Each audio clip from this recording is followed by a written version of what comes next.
Hello everyone, this is an Ace review, and today let's talk about that newly released film, Godzilla King of the Monsters. And of the many things I do have to say about this movie, the very first would be the fact that this is clearly a film meant for fans of the Godzilla franchise.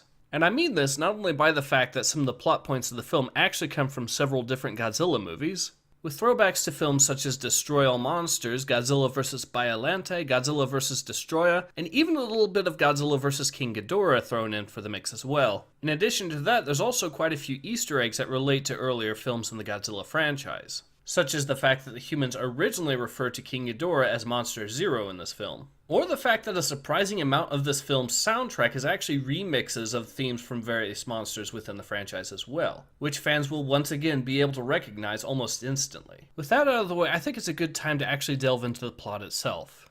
Godzilla King of the Monsters actually centers itself around some new characters, mainly a family that works for Monarch, who tragically lost one of their two children during the events of the first film. As a result, the father naturally wants to see all the Titan monsters destroyed. On the other hand, the mother character of this family decides to build a machine that not only allows her to communicate with the monsters, but ultimately control them as well. Unfortunately, the bad guys of this film manage to take control of this device and start releasing all of the monsters. Kind of like how the bad guys in Godzilla vs. Biollante released Godzilla, and also kind of like how in Destroy All Monsters, the bad guys in that film were able to control the monsters. The only option therefore the good guys have left is to ultimately team up with Godzilla and fight King Ghidorah, which is the main rival and antagonist in this film. Although at certain parts of the movie, Mothra joins in to assist Godzilla, while Rodan joins in to assist King Ghidorah. That is pretty much the setup to this whole film, and I do think that it's handled rather well overall. I do have to applaud the fact that they've actually changed out most of the cast. Of course, some characters, such as Dr. Serizawa, do make a return, but at least in the case of Dr. Serizawa, he was well liked in the 2014 movie as well. Another very common and understandable complaint from the 2014 film was the lack of action, or rather the bad habit of the film panning away from the action. Godzilla King of the Monsters does not share this specific problem.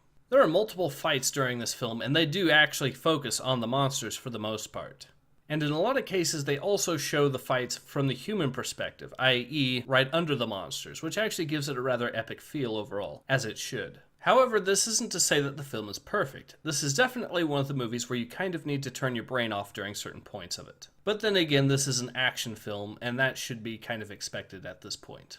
The ultimate question is, did I have fun watching Godzilla King of the Monsters? And the short and simple answer is, I definitely did. I do recommend watching this film. I can see why a lot of critics don't seem to like it too well at this time, but I do believe that this is another great example of the audience actually knowing what the audience wants more than the critics do. So yes, if you are a fan of Godzilla, go ahead and watch this film. In fact, I'd love to show you footage from the trailers of this film, but unfortunately that would get this video demonetized, which is why you're getting, well, this for this review. But in any case, this has been Ace.